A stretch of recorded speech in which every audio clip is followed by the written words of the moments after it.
Bloku i pallateve në rrugën Isuf Sokori ka qenë ndalesa e rrallës e kandidatëve të Partisë Socialiste në takimet me banorët e Shkodrës. Në një sheshtë të imbushur dhe një entuziazëm fitoreje, kandidatët janë mirëpritur nga banorët e shumë të kësaj zone, e cila është një nga zonat e transformuara të qytetit. Drejtuesi politik i Partisë Socialiste Benet Beci, në fjalën e tij kërkoi mbështetjen e banorëve për një votë masive për Partinë Socialiste për vijimin e transformimit të qytetit me investime konkrete dhe zhvillim të Shkodrës. Ky është modeli që kemi sjell për të Shkodrës që kjo është dhe oferta që kemi dhe kjo është koncepti ynë për të vazhduar qytetin në këtë drejtim. Dhe për këtë vim me një ekip deputetësh të cilët i kam sotu dhe duaj dorë turkite për të gjithë.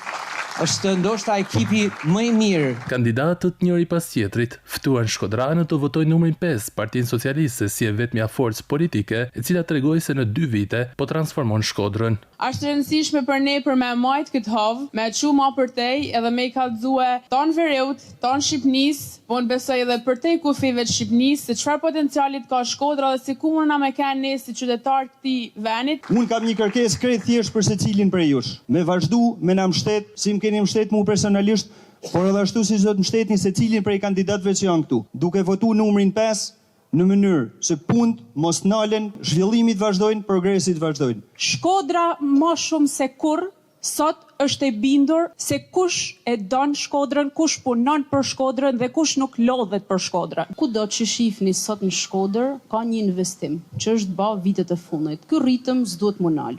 Që mos më nal, tan bashk ta çojmë Shkodrën më shpejt aty ku meriton me kanë. Mundena me adal shumë shpejt me kanë në top 3-shën e Shqipërisë. Mesazhi i socialistëve në këtë fushat është larg retorikës politike, i fokusuar tek qyteti, por edhe projektet e mëdha të transformimit jo vetëm në qytet, por gjithë sharku të Shkodrës.